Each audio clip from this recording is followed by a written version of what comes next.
We've all been transported to worlds beyond our wildest imagination with books. But books are also a great vehicle to get together and exchange ideas. Welcome to Books du Jour. Come and join our authors at the table.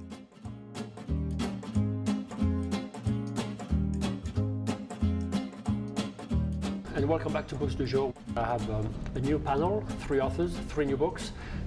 Chris Pavoni, following The Expat, which was I hear a pretty big success, The Accident.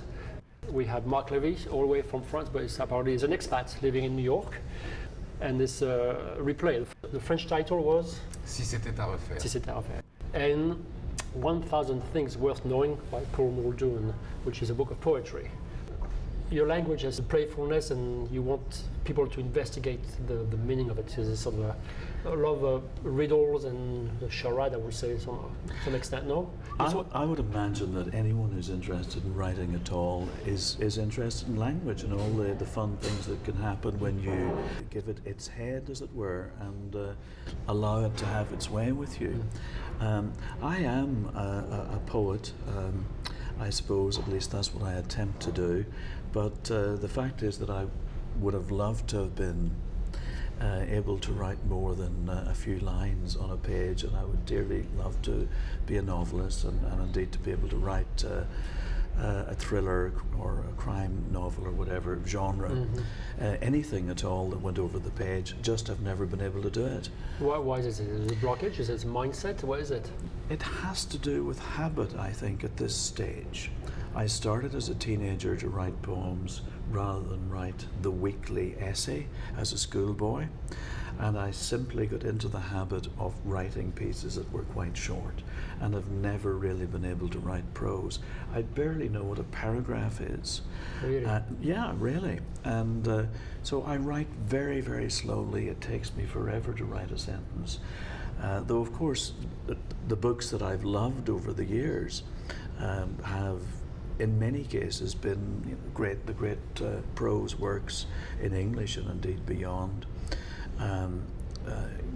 With Huckleberry Finn, I'm a big fan of Swift, of course, Lawrence Stern, The Life and Opinions of Tristram Shandy, James Joyce, Beckett. And these are just a few of the Irish guys, never mind going beyond Ireland. But it's too late for me now, if ever indeed I would have been able to do it, which I don't think I would. Yeah. You say you're being slow writing, but yes, you published about more than 30 books. Yeah, so it's pretty, is it quite an output of slowness? I mean, certainly it looks as if there are a lot of books, and there are a lot of books, but they are made up of lines that don't quite reach the right-hand margin. So I've written some longer poems, and indeed one of my poems is the subtitle A Mystery, Madoc, A Mystery. I plug away at it, I write all the time, but at the end of the day, probably the number of words in a novel would by far outnumber and outweigh my entire body of work, as we call it. So it's more about quality as opposed to quantity, right? No, I don't think it's, no, not at all.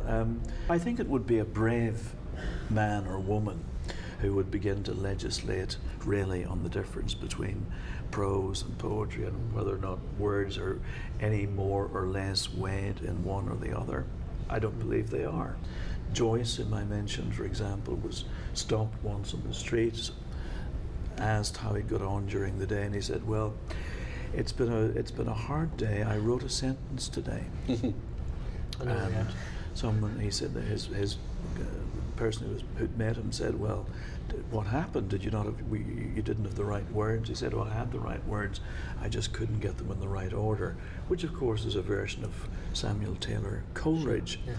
But so I admire anyone, frankly, who is able to put one word after another. I'm getting to the point in my life where I admire anyone who's able to put one foot past the other, but that's a different matter. Talking about limitation, Marc, I was very intrigued by your reading about your life. You did not start as a writer until late in life after a series of failures. And then you started to write novels. And then you've been pretty prolific since then. Can you define failures?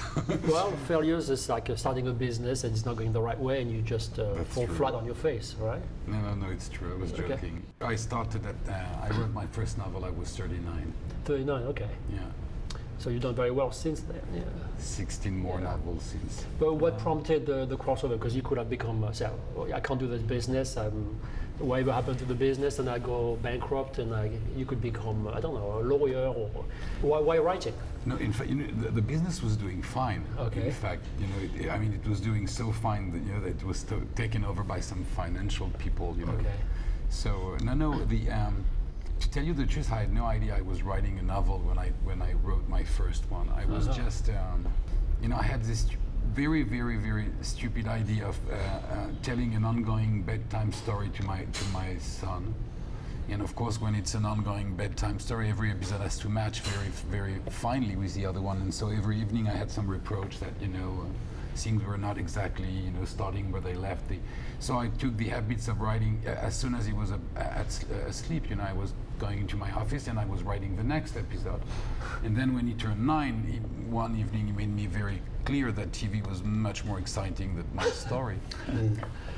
So I had the idea that if I couldn't write anymore for the child I could write maybe for the adult he was going to be one day. And that's, how I wrote my first manuscript with absolutely no intention of publishing it. And I was insanely lucky because my sister sent it almost on my back, and the book was published, and then it was picked by Spielberg to be film. Yeah, that's a film with a spoon and just buffalo. Just like Heaven. Just like Heaven, yeah. Where I was the most lucky was that doing that at 39 made me realize that that was it, that I wanted, this was my life. So I resigned from the architectural firm I was running, and devoted myself to write. So you had this Joycean epiphany. It sounds like it. Yeah? Well, I think writing and architecture, making shapes in the world, and structure. thinking of those arcs are very, very connected. And I'm thinking as you're speaking there, one of my favorite poets, Robert Frost, started writing poetry really, or at least got into gear in some way and had some success when he was about 40. So it's never too late. It's often too early. Yeah. Many times, I've been asked, but how could you start to write so late? And in fact, when I meet writers, I'm always asking, how have you started to write so young? I think it's much more difficult to start writing when you're 20 than when you're 40. Writing is mostly transforming facts into imaginary stories. So the more you live, the more you have material to feed your novel. Yeah. You're not going to tell me the contrary, are you? No, and then you have this. I was older your story. than 39. You were in the publishing business for a long time as an editor. I was in the publishing business for a long time, and then my wife came home from work one day and said, "What would you think of living in Luxembourg?" And she'd gotten a good job lead there, and it was an exciting thing for her to do. And I'd never lived anywhere except New York City and the college town where I spent 4 years, and I was 40 years old, and I felt this huge sort of gap in my life experience that I'd never been bold enough to leave town. I'd never even seriously considered moving to the East Side. And so my wife got this job, and we moved to Luxembourg. I had been a book editor and a New Yorker and a person who went to work every day, and all of a sudden I was in Luxembourg, and I didn't do any of those things, and I was home with little children. I needed to exist in French without a job. I did laundry, I went grocery shopping, I cooked all the time, and I was incredibly bored. And I lived this life for a year, and then I started to make a life for us and to have friends and travel and have a social life. And when the children went to the first day of their second year of school, I took a laptop to a cafe and I opened up a new document and I typed the expats at the top of the page, and I started writing a book, and I was 41 years old. Okay. But the genesis of that expat, it's not like it was a complete stream of consciousness, right? It must have been incubating during that time. I had a setup and I had some characters, but I had no idea what was going to happen in this book. And as I was writing, it took a couple of months for me to realize that I was writing an absolutely dreadful book, and I stopped writing the dreadful book, I hope. And I sat down and I thought for the next month or so, what am I going to do to make this book not dreadful? I was not good at writing a story without a plot. I realized I could write a spy thriller, and I went with it. Did you find that your literary experience was an impediment to writing, to be creative, or it was actually a benefit? I think it was an immense benefit. And I knew that I'd never written a novel before, and I knew that, like anything, you can't just hit it out of the ballpark the first swing. That's not a rational expectation. After I typed the end, I looked it over and I said, this is pretty good. I'm pretty proud of myself. But I also knew that I probably had a really long time in front of me, during which a lot of people I knew, a lot of friends of mine, were going to read my manuscript and sit down with me at a dining table and for the next hour tell me all the things I'd done wrong.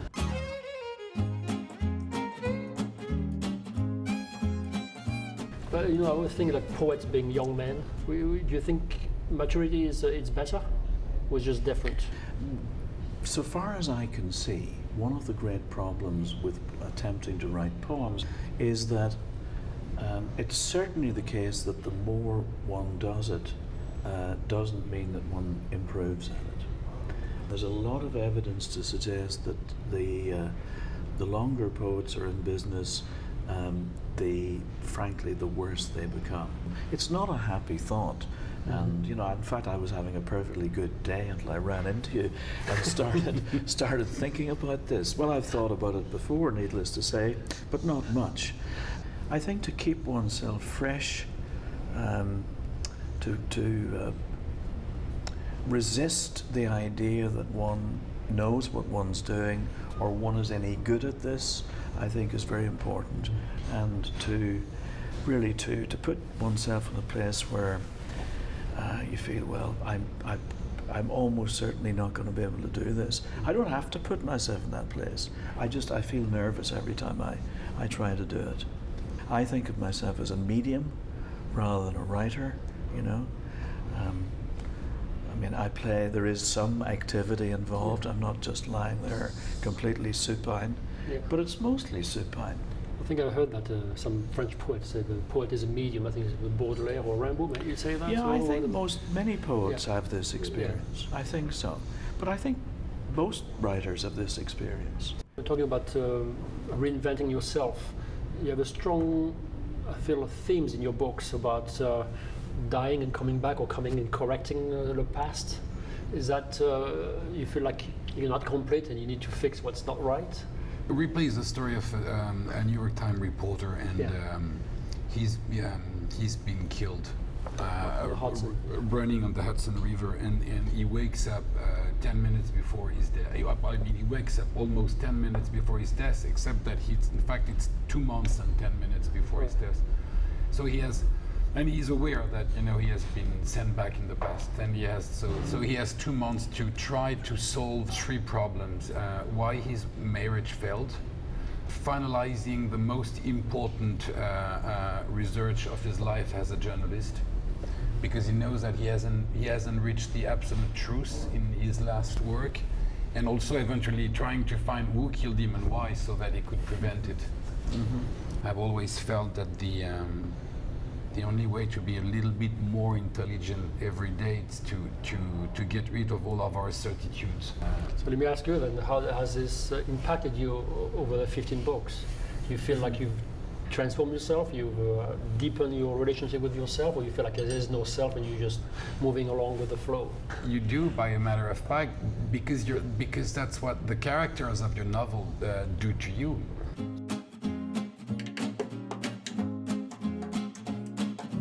You want to give us a quick 2 or 3 lines about the accidents? It's about a manuscript being sent. Yeah? The accident is about a woman in New York, a literary agent, somebody in the middle of book publishing, in the middle of her career, who receives out of the blue an anonymous, very dangerous manuscript about a powerful man, and then people around her start dying, which is not what tends to happen when people get submissions at literary agencies or book publishing houses. And that's where, again, the accident departs from normal publishing the same way that the expats departs from my normal experience of going to playgrounds and sitting in the dreadful Luxembourgish weather, trying to prevent my children from breaking their arms.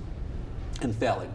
But I feel like one of the things that I'm trying to accomplish when I'm writing is to give voice to imaginary characters who are all, in a way, sort of different versions of me. And I don't really have particularly bad guys or special good guys in my books, that everybody occupies somewhere closer to the middle on the continuum of being a good person or an evil person, and they're all struggling with something, and they all of them say things that I wish that I could say about the world, and all of them behave in ways that sometimes I wish I could behave, or in ways that I have imagined me behaving, good or bad, but they're reconstructions of the way I see the world from different points of view. Are you working with something else, or a continuation of that themes, or are you just enjoying that book at the moment? No, I'm working on something else. Okay, I'm hopefully nearing the end of a manuscript. Do you write a book every year? Yeah. I find that so impressive and remarkable. It's taken me a couple of years to write each of these books, and I feel like I'm slowing down. And I come across a lot of people who write a book every year, and I'm filled with admiration for it. I just don't understand that pace. I think some of the people are under contract. They have to. Well, but they're under contract because they said, okay, I will write a book a year. If you say, I can't write a book a year, then you're not under that contract. No, me, I do it because I'm unemployed. Yeah. You know, I always start to think about Theodor Adorno's line, writing poetry after Auschwitz, it's impossible. And why writing poetry still in 2014? What has it got to offer?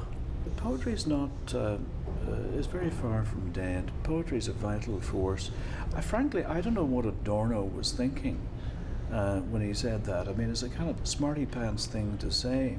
Well, you've heard that line before, right? What does it mean, you know, that one can't have art after Auschwitz? What does that mean? Surely to try to understand what happened there? To try to, there's still people who believe that nothing happened there. Yeah, I think he was talking about languages and the rational being tidy, what you could do with it. It's difficult to make sense of some aspects of our world. Some are more difficult to make sense of than others. Mm-hmm. But that doesn't mean that we shouldn't be attempting to do that. And that's one of the things that writing does. It helps us to understand ourselves. If you're talking about an aspect of oneself that one is, you know, presenting through one's work, or an aspect of oneself that one is discovering through one's work, which I tend to be more interested in. I'm not even interested in discovering aspects of myself. I suppose I'm discovering, because I'm not sure if there are that many. I'm more interested, I suppose, in allowing characters to speak through me and to think about what it's like to be another person at times. Poetry, while it sometimes seems to be a comparatively, you know, to be an activity that has comparatively few followers, certainly in terms of readers, that would seem to be the case. In terms of writers, it seems not to be the case. I suppose it would be nice to think that it were read more, but the other side of it is that it's perhaps never been the most popular of art forms. So the new book coming out in January, it's the new poems that follows last year, The Word on the Street, correct? Which was lyrics. That's right. Okay. Those were song lyrics. I'm very interested in trying to write song lyrics, and Paul plays in a band as well. Or bands, yes, but I'm not a musician myself, but I have the opportunity to try to write lyrics for various bands, including one called Wayside Shrines, which is a lot of fun. But for the most part, I continue to be, I suppose, most interested in attempting to write poems. That's really the thing that I suppose I find myself doing most of the time. Marc, what does Marc Levy do outside the writing? He writes a book every year. I don't think he has anything he can do besides write. No, I mean, I spend time with my family, okay. Taking care of my, sharing life with my wife and taking care of my children. Also, I book tour around the world a lot. So that takes a lot of time. We try to travel with my family doing that, so we're not, separated too long. And I write, So and right, I'm doing research for for every new book, and spending a lot of time in reading and learning my documentation. How does that work, the creative process? Where do you have a drawer full of little cuttings of the little ideas, or you just have an idea and you follow it? It's funny because an idea can born and stay in your head for many years before it becomes a story. Because all ideas do not become a story. An idea becomes a story when characters start to grow in your head. And I'm definitely a character-driven type of writer. Becoming a writer has been entering into an absolute world of freedom where everything you want can become possible if you do it both seriously without taking yourself seriously at all.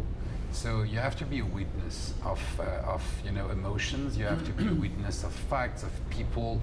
A very brief example.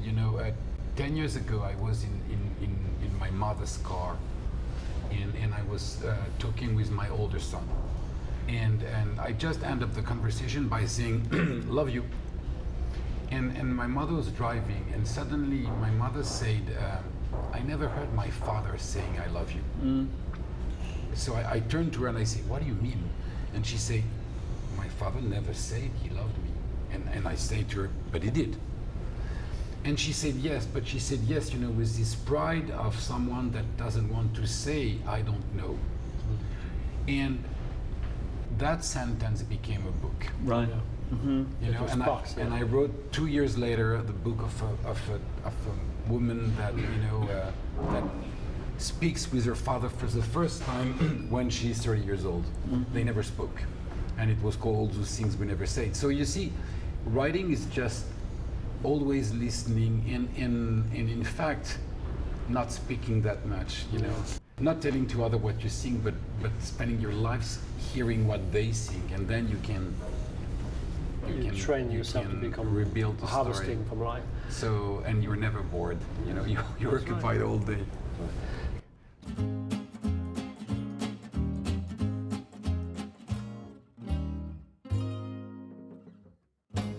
Are we born writer? Are we born poets? Or we make yourself?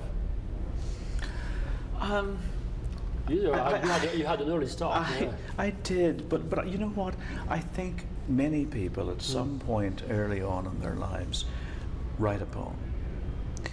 And I fear, alas, that for most of us, it's educated out of us.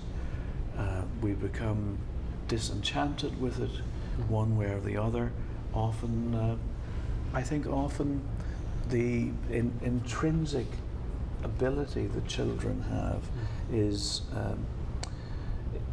overlooked. And what seems to happen is that we give them Dr. Seuss, who's a fabulous writer, brilliant writer. I love Dr. Seuss, but that's all we give them. And it's one of the reasons that the 8-year-old who has a fabulous imagination turns into the 18-year-old who writes doggerel for the most part, and thinks that verse equals doggerel. And something problematic has happened there, and it's one of the things we have to try to address. Looking back now, before your trip to Luxembourg, what's your reaction? If you have 2 books behind you, you've done pretty well in sales around the world. So, is it weird? How do you feel about yourself?